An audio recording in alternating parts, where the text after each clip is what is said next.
you will fail your way to greatness. Most people allow their fear of failure to outweigh their desire to succeed.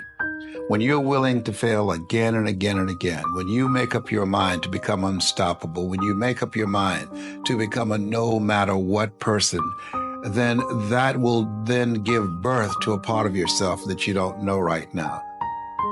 Imagine, if you will, being on your deathbed and standing around your bed, the ghost of the dreams, the ideas, the abilities, the talents given to you by life, and that you, for whatever reason, you never went after that dream. You never acted on those ideas. You never used those talents. You never used those gifts. And there they are standing around your bed, looking at you with large, angry eyes, saying, "We came to you, and only you could have given us life. And now we must die with you forever."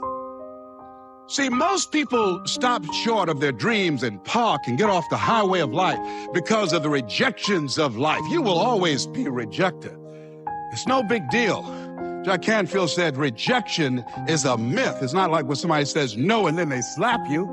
No, it's just, to me, make no your vitamin. Get excited about the no. Why? Because every time someone says no, that brings you another step to a yes. You're getting closer. Trust me, you will win if you don't quit.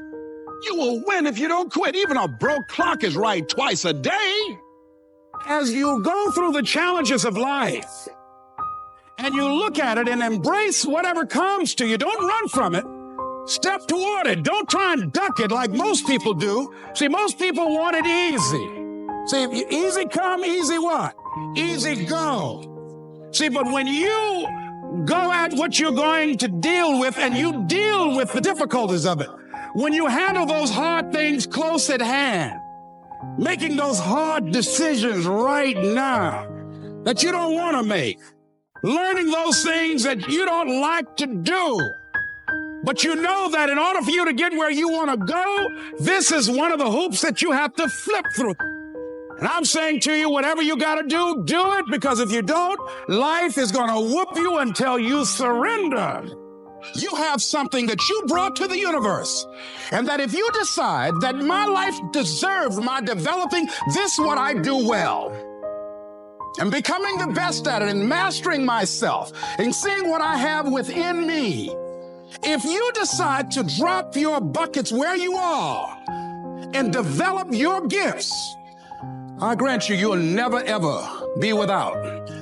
I grant you that your gifts will take you places that will literally amaze you. I grant you that if you begin to work to develop your gifts, you'll develop a strong sense of happiness. You'll get a larger vision of yourself, because part of beginning to get a larger vision of yourself, all of us need some area of our lives where we can have a feeling of competence. That people know when they think about this area, that's something you do. That you eat and sleep that. And that you do that. You do that.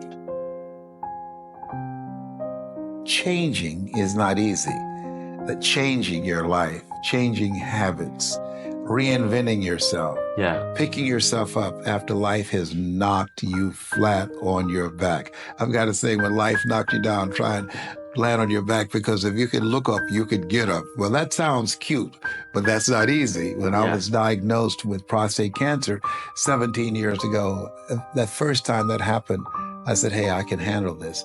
Then when it came back a year later, last year, 17 years later, and this time it metastasized to 7 areas of my body and ate 40% of my T1 vertebrae. Now the stakes are higher. Is this life saying, okay, Mr. Motivator, you beat cancer the first time. What you gonna do now? I started laughing. When the doctor told me, he said, why are you laughing? Are you in denial? I said, no. I said, I feel like Mother Teresa. He said, what do you mean? She said, Lord, I know you know how much I can bear. I just wish you to have so much confidence in me. I said, the stakes are higher. So I've got to dig in and got to fight more, because at the end of the day, life is a fight for territory. And once you stop fighting for what you want, what you don't want will automatically take over. And so it's a fight. It's a challenge in life every day. And what we have to do is embrace it. What we have to do is see it as a project to be worked on. In life, you will always be faced with a series of God-ordained opportunities, brilliantly disguised as problems and challenges. And so I see even cancer as a gift, as a God-ordained opportunity.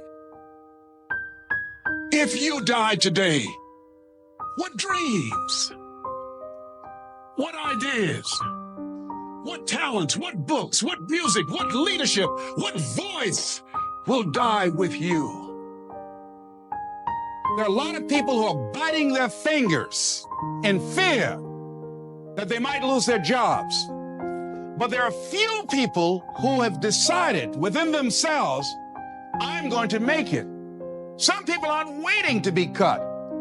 Some people are moving on their own because they feel within themselves, I've got what it takes to make it. They're not afraid about tomorrow because of how they see themselves, because of what they feel that they deserve, because of what they feel that they can create for themselves. Because these people have decided, as they look at the future, as they look at themselves, there's a way. Where there's a will, there's a way for me to begin to create a way out of no way. And when you have that kind of consciousness, when you have that kind of spirit, nothing can stop you. Nothing.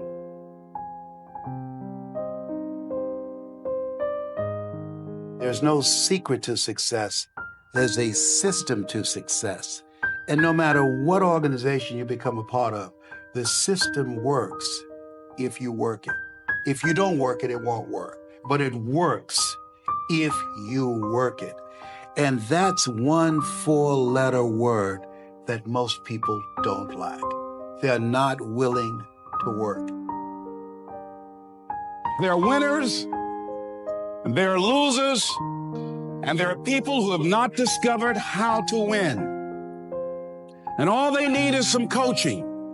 All they need is some help and assistance, just a little support.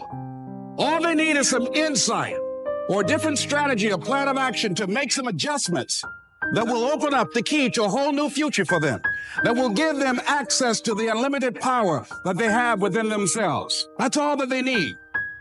So what I want you to do is think about something you want for you, that's real for you, that's important for you, that will give your life some special meaning and power. And I don't even want you to say, I can do that. I don't want you to assume that. See, 5 years ago, when I started out in this area, I would not have been able to make the mental leap that I would be up to where I am right now. I don't want you to begin to just psych yourself out. No. I want you to be able to say something to yourself that will enable you to maintain a level of integrity with yourself. That when you say this, even when you face tremendous setbacks, it will be a benchmark to keep you in the game, to keep you moving forward and experimenting and readjusting your strategy and your plan of action, continuously looking for ways to win. I think we have to reflect on, who am I? Why am I here? What drives me? If I died today, what 3 words would I want said about me if I died today? You know, what is it that defines me? You know, and how do I define myself? So I went to the next mode necessary to start talking to people and seeking and asking for what I wanted and leveraging relationships and trying to find out, how did the people do it that went ahead of me? How do they do it? And then what is it I need to do? How is it I need to train myself, to develop myself? What's the resources that will be required in order to make it happen?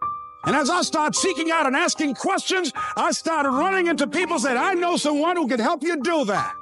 And they helped me get connected with those people. Remember, we have so much energy that can take us so far. It's necessary that you hook up with some other energy that can take you to the next level. I hooked up with them. They said, let's go. I said, away we go.